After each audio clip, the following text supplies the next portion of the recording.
Assalamualaikum warahmatullahi wabarakatuh. Yang terhormat Bapak Ibu Penguji UKIN PBG dalam jabatan tahun 2022. Perkenalkan, nama saya Billy Abdulsor SPD, mahasiswa PBG dalam jabatan batch 3 tahun 2022 UIN Salatiga. NIM 2706022039. Saya mengajar di Madrasah Ibtidaiyah Hidayatul Mubtadiin Satrian 01 Blitar, Jawa Timur. Pada hari ini, Kamis 12 Januari 2023, saya akan melaksanakan praktek pembelajaran UKIN di kelas 6 dengan materi Maulana Malik Ibrahim. Mohon saran dan masukannya untuk perbaikan pembelajaran ke depan agar bermanfaat bagi anak didik kami. Assalamualaikum warahmatullahi wabarakatuh. Assalamualaikum warahmatullahi wabarakatuh. Waalaikumsalam warahmatullahi wabarakatuh.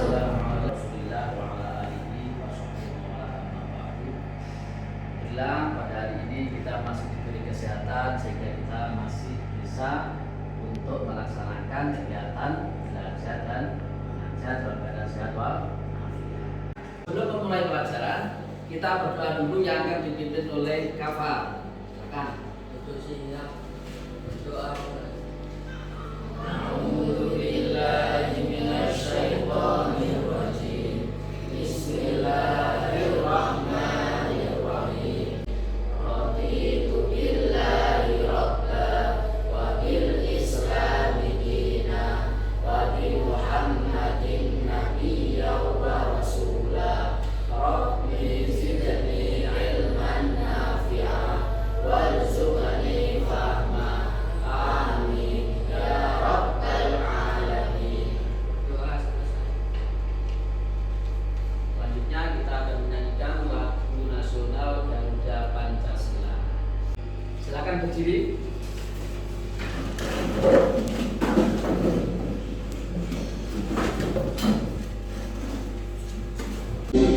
Garuda Pancasila, akulah pendukungmu, patriot proklamasi, setia berkorban untukmu. Pancasila dasar negara, rakyat adil makmur sentosa, pribadi bangsamu. Ayo maju, maju, ayo maju, maju, ayo maju, maju. Nah, silakan duduk. Sebelum pelajaran kita mulai, saya akan mengabsen dulu. Mulai dari yang pertama adalah Alek Farhatan, Alvina Fatimah Yudhirana, Anta Faruzayan, Azimatun Mustalifah, Azma Jawabatul Mula, Galih Putra Ginanjar. Selanjutnya Haris Mani Daul Wafa, Isa Rizky Amalia, Kirani Regina Putri, Lydia Adwa Konita, Muhammad Alvin Jitnafaki, Muhammad Ikfi Kafa, Muhammad Hadik Nafai, Muhammad Zaid Mushafi, Naila Nur Faiza. Punya sakit ya? Sakit JB.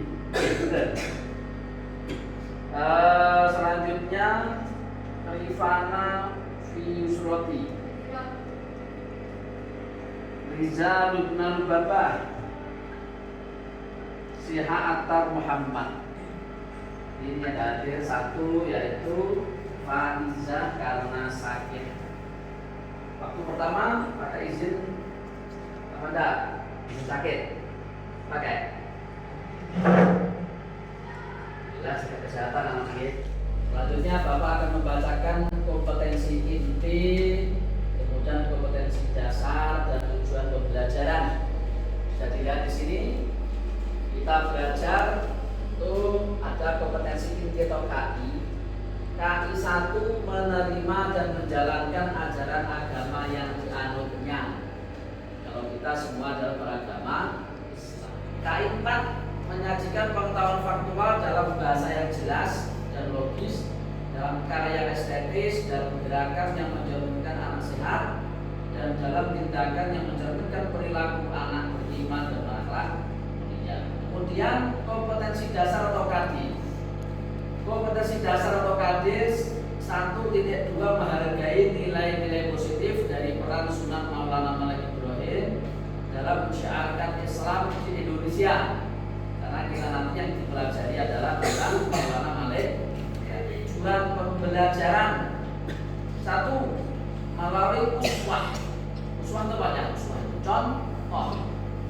Melalui uswah peserta didik dapat menghargai penyebaran agama Islam di Indonesia melalui cerita dakwah Wali Songo dengan baik dan benar.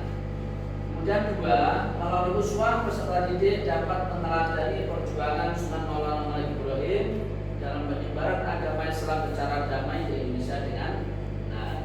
Nomor 3, melalui proses tanya jawab peserta didik dapat menentukan asal usul Sunan Maulana Malik Ibrahim dengan baik dan benar. Nomor 4, melalui proses tanya jawab peserta dapat menemukan tempat Sunan Maulana Malik Ibrahim dalam menyebarkan agama Islam dengan baik dan benar. Nanti ada dalam pelajaran. Nomor 5, melalui inquiry peserta didik dapat merangkum peninggalan Sunan Maulana Malik Ibrahim dalam menyebarkan agama Islam dengan baik dan benar. Yang terakhir, melalui presentasi peserta didik dapat menentukan tata cara dakwah Sunan Maulana Malik Ibrahim dengan baik, benar dan percaya. Nah, sekarang memasuki pelajaran. Kita belajar mengingat pelajaran yang kemarin yang telah kita pelajari, yaitu tentang wali songo. Apa arti dari wali songo, anak? Wali yang jumlahnya ada 9. Songo artinya 9. Apa wali itu? Tokoh-tokoh penyebar Islam yang jumlahnya ada 9. Atau bisa diartikan wali itu adalah kekasih Allah. Kekasih Allah yang menyebarkan agama Islam yang terkenal di Pulau Jawa khususnya, yaitu di Nusantara, khususnya Pulau Jawa yang terkenal adalah Wali Songo. Dulu sebelum Wali Songo itu ada menyebarkan Islam, sebenarnya sudah ada tokoh-tokoh yang menyebarkan Islam di Nusantara. Mulai dari Samudra Pasai yang berada di paling ujung barat sana, daerah Aceh, Sumatera, dan selanjutnya kemudian ada juga di Gresik. Tetapi Islam waktu itu belum bisa menyebar secara luas. Penyebaran Islam itu bisa menyebar secara luas dan bermasyarakat itu semenjak adanya Wali Songo. Wali Songo itu siapa saja? Yang hafal siapa? Nomor 1 Maulana Malik Ibrahim. Kemudian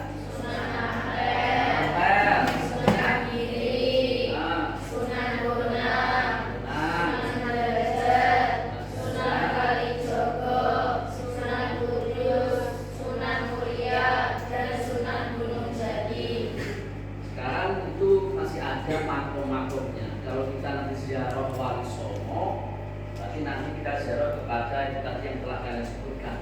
Mulai dari Jawa Timur sampai Jawa Barat. Jawa Barat siapa? Sunan Gunung Jati, itu ada di Jawa Barat. Dari Jawa Timur, Sunan Ampel, Sunan Gresik, kemudian nanti Jawa Tengah, Sunan Muria dan selanjutnya. Itulah Wali Songo. Walaupun Indonesia dijajah Belanda selama 350 tahun, tetapi sampai sekarang agama Islam tetap sebagai agama yang terbesar pengikutnya, atau disebut juga dengan mayoritas. Itu hebatnya. Karena apa? Karena Wali Songo itu dakwahnya dengan cara damai, tidak dengan peperangan. Tinggal dijajah Belanda 350 tahun, cara hebatnya cara dakwahnya Wali Songo. Sekarang kita pelajari satu persatu tentang Wali Songo.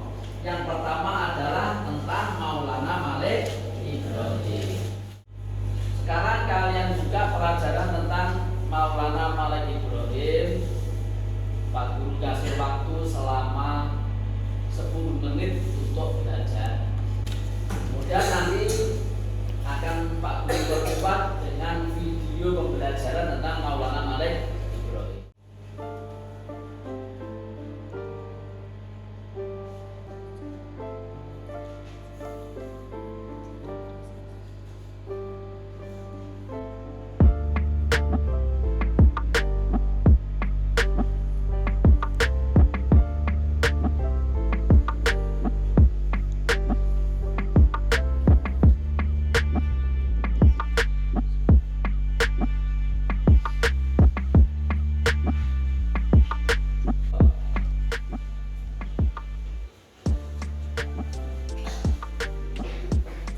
warahmatullahi wabarakatuh.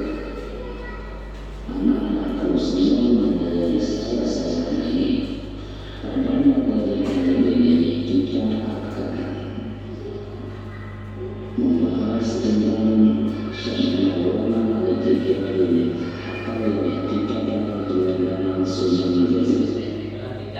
Sunan Ghazali atau yang dikatakan dengan Syekh Maulana Al-Ghazali wafat pada kisaran tahun 1419 Masehi adalah salah satu nama seorang wali songo yang dianggap pertama kali menegakkan agama Islam di tanah Jawa.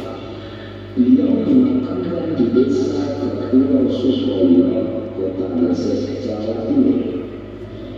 Syekh Maulana Al-Ghazali, beliau memperkirakan lahir di daerah Samarkand atau Asia pada abad pertama abad ke-14 Masehi. Beliau dikenal juga dengan sebutan Syekh Nabi atau kakek Maulana. Maulana Al-Ghazali memiliki hubungan saudara dengan Maulana Ishaq, seorang ulama yang terkenal di Samudra Pasar. Ibrahim dan Ishaq adalah anak dari seorang ulama Persia bernama Maulana Junaid yang menetap di Samarkand. Maulana Al-Ghazali ia hijrah ke Pulau Jawa pada tahun 1392 Masehi. Daerah yang ditujunya pertama kali adalah desa Sembawang, daerah yang masih berada dalam wilayah kekuasaan Majapahit. Maulana Al-Ghazali umumnya dianggap sebagai wali pertama yang membawa agama Islam di Jawa. Desa Sembawang sekarang adalah daerah Kecamatan Langit, 9 km utara Kota Gresik. Metode dakwah yang dipakai oleh Syekh Maulana Al-Ghazali sebagaimana yang dilakukan awal ini, aktivitas pertama yang dilakukan Syekh Maulana Al-Ghazali ialah berdagang. Ia berdagang di tempat pelabuhan terbuka yang sekarang dinamakan Desa Krono, daerah Malang. Perdagangan yang melakukan dagang berinteraksi dengan masyarakatnya. Selain itu, raja dan para bangsawan dapat berikut serta dalam kegiatan perdagangan tersebut sebagai pelaku jual beli, pemilik akal atau pemodal. Selain berdagang, Syekh Maulana Al-Ghazali juga membuka sebuah praktik kesehatan dengan metode tertentu, dengan doa-doa yang diambil dari Al-Quran serta ramuan daun dan akar-akaran. Syekh Maulana Al-Ghazali terbukti mampu menyembuhkan segala macam penyakit atas izin Allah. Kalau Sunan Ghazali menggunakan cara yang sangat bijaksana dan tidak pertama berdasarkan Al-Quran. Beliau pun menjelaskan bahwa Islam tidak ada yang namanya kasta. Ia menjelaskan bahwa setiap manusia setara di mata Allah Subhanahu wa Ta'ala yang membedakan antara kata-katanya. Setelah selesai mendengar dan mendengarkan pertama tentang pengajaran kami di daerah Syekh Maulana Al-Ghazali wafat sempat berdasarkan informasi di mana jadi terdapat di desa Fatura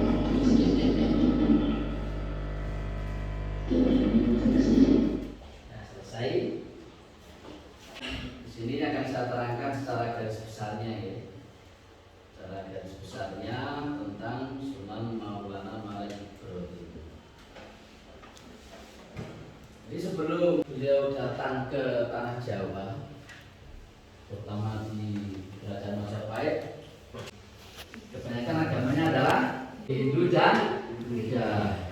Animisme, dinamisme, menyembah pohon, menyembah arwah, itu adalah agama-agama sebelum datangnya Islam ke tanah Nusantara. Udah siang kali banyak yang ngantuk banget. Mari kita menghilangkan kantuk kita. Silakan berdiri. Saya lihat buatnya tinggal 2 buat, udah 5 buat lagi.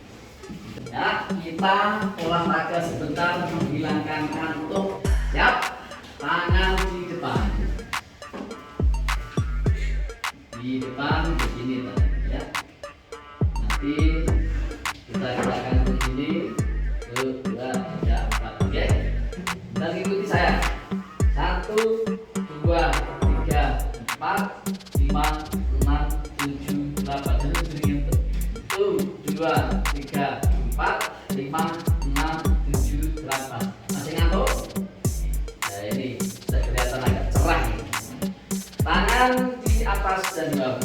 Yang kanan di atas. Gini Bara, yang semangat Bara. 1, 2, 3, 4, 5, 6, 7, 8. Sekarang diputar. 1, 2, 3, 4, 5, 6, 7, 8. Masih ngantuk? Masih ngantuk? Kita lanjut lagi kalau masih ngantuk. Tercerah nih ya. Nah. Sekarang ambil nafas. Ambil nafas dalam-dalam, kemudian dikeluarkan lewat mulut.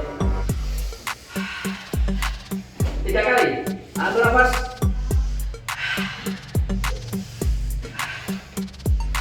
Dan silahkan duduk. Sekarang kalian diskusi pelajaran yang tadi didiskusikan, dibuat kelompok, kelompok 1, kemudian 2, 3, 4, 5. Oke. 4, 5. Oke. Nanti kalau yang perempuan berarti 3, 3 ya. 3, 3, yang laki-laki 4, 4. Ayo dibalik.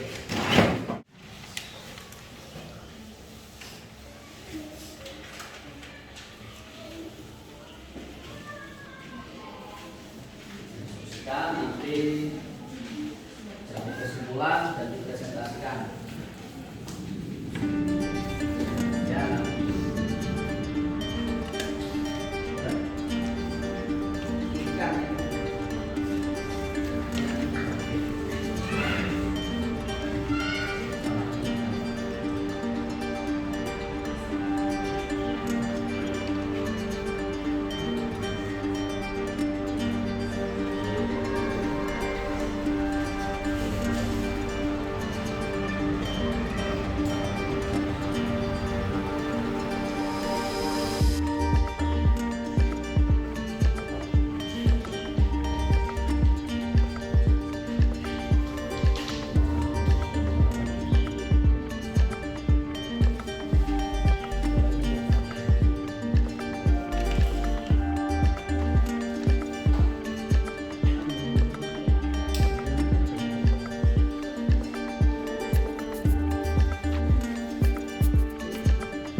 Sudah selesai anak?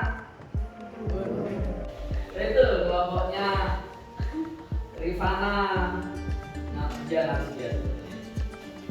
Rifana dan teman-teman, silakan bacakan depan.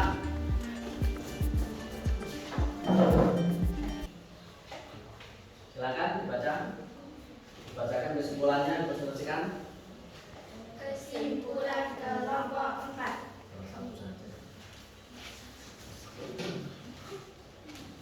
Maulana Malik Ibrahim nama kakek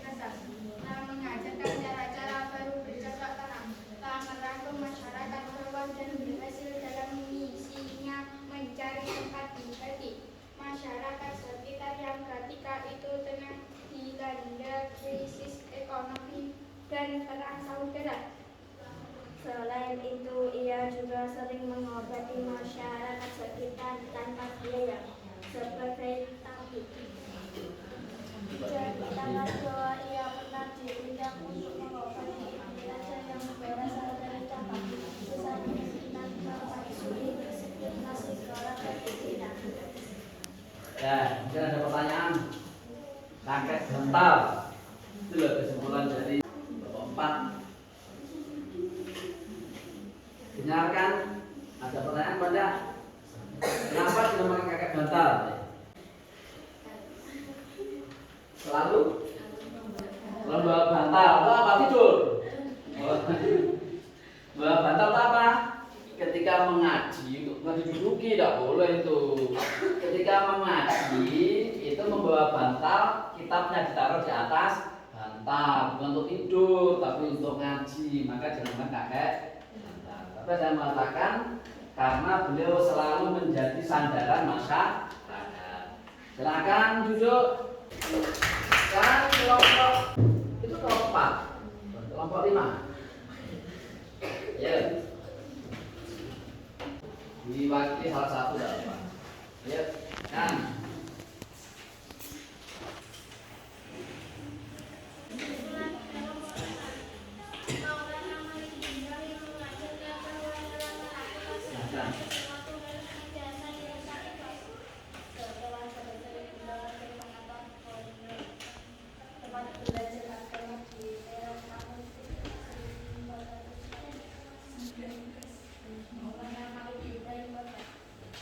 Keras.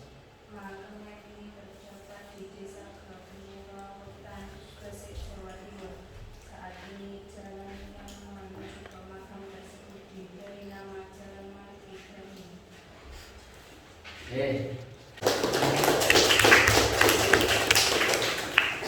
Selanjutnya kelompok nomor 3, silakan mempresentasikan dari hasil diskusinya.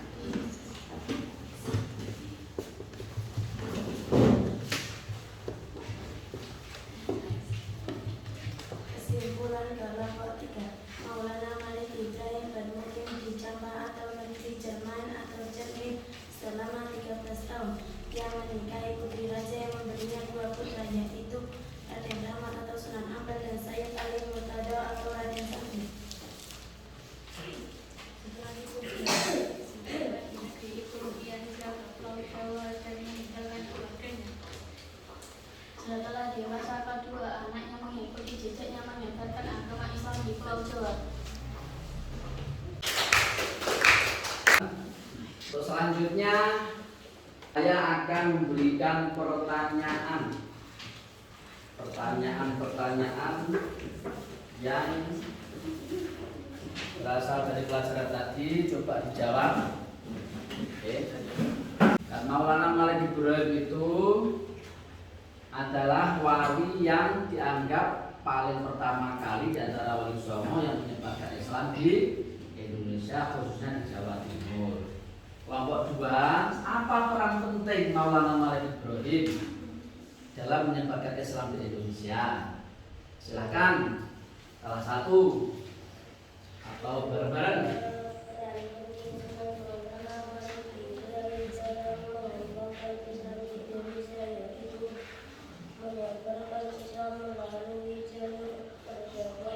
Menyebarkan Islam melalui jalur perdagangan. Ayo, gantian, yang lainnya apa? Peran pentingnya apa? Masa cuma satu? Mendakwahkan Islam kepada keluarga kerajaan Majapahit. Mendakwahkan Islam kepada keluarga kerajaan Majapahit. Kemudian yang selanjutnya, membangun masjid dan pesantren sebagai pusat dakwah. Itulah peran penting Maulana Malik Ibrahim dalam menyebarkan Islam di Indonesia. Kepada kelompok 1 ini, ya, bagaimana upaya Maulana Malik Ibrahim menyebarkan Islam melalui jalur perdagangan?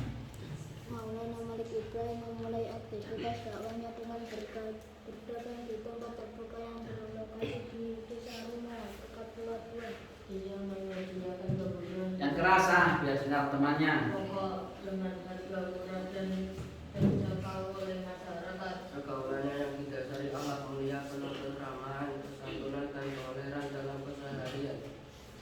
menjadikan masyarakat muda tertarik untuk memeluk agama Islam.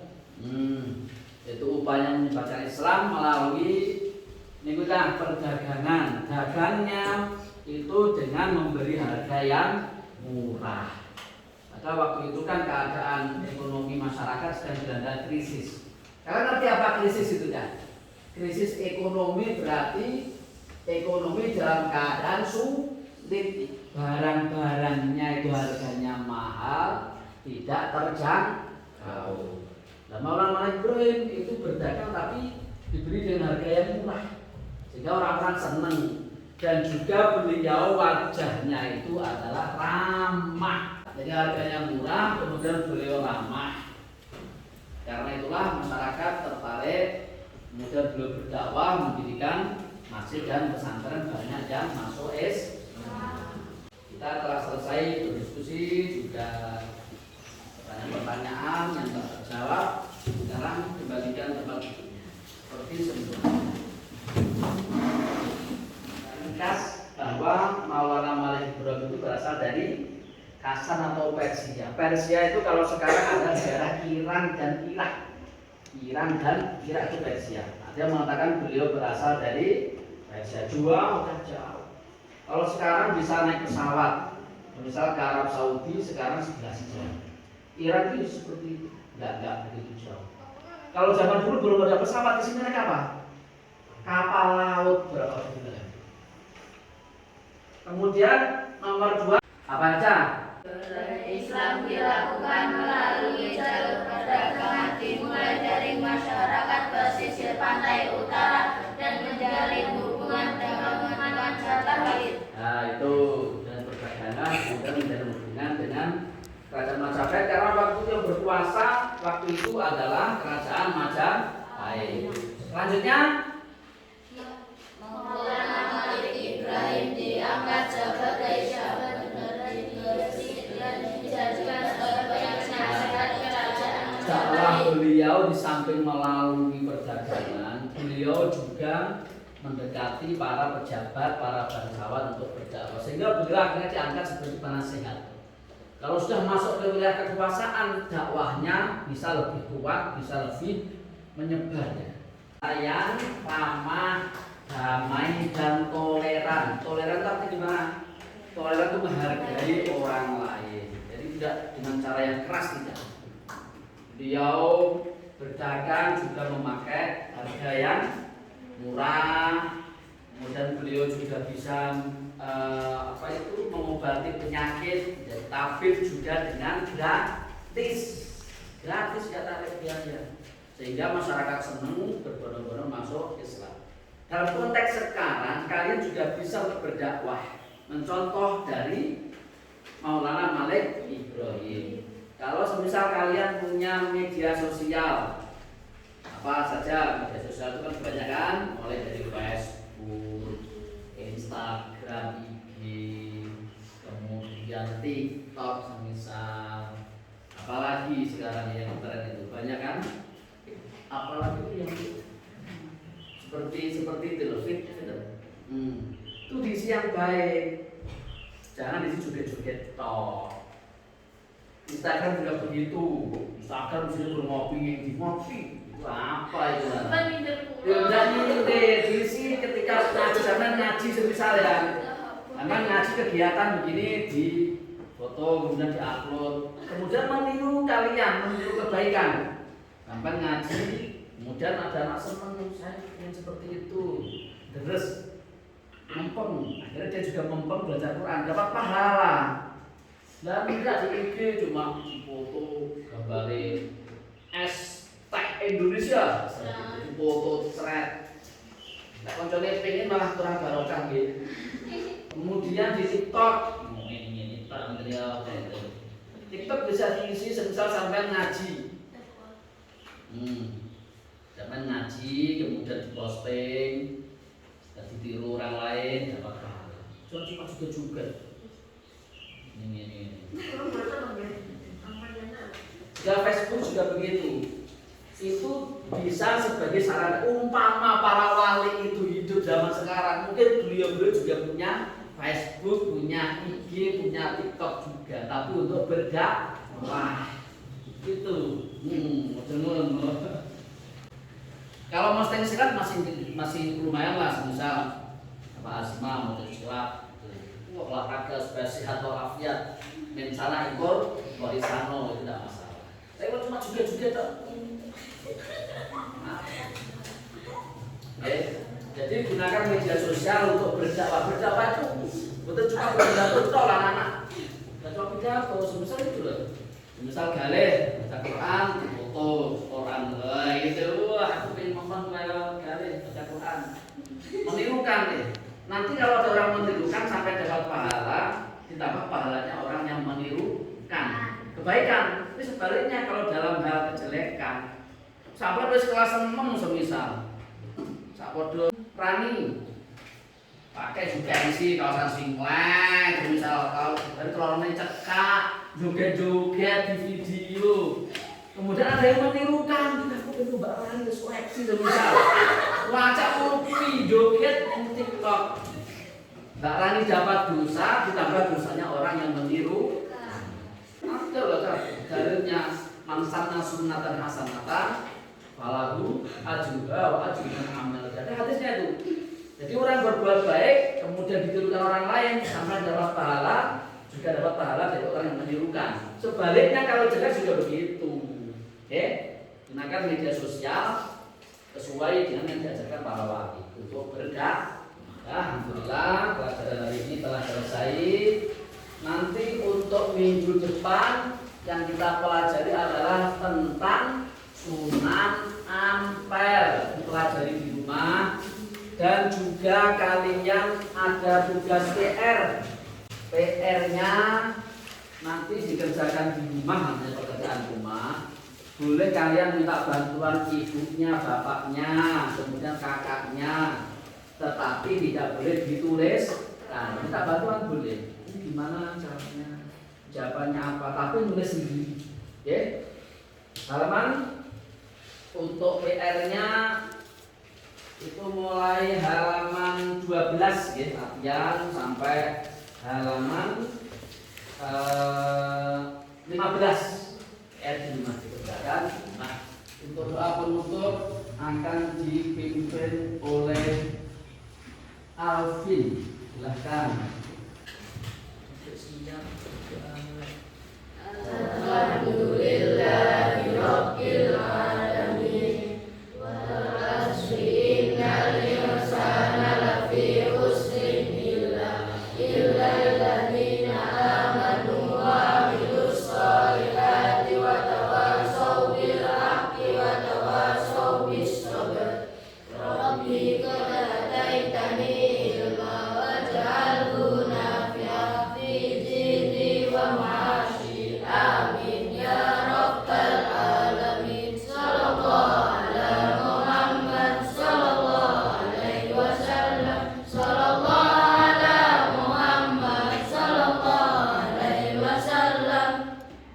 Hati-hati ya, jangan ugal-ugalan kemudian lewat sebelah kiri.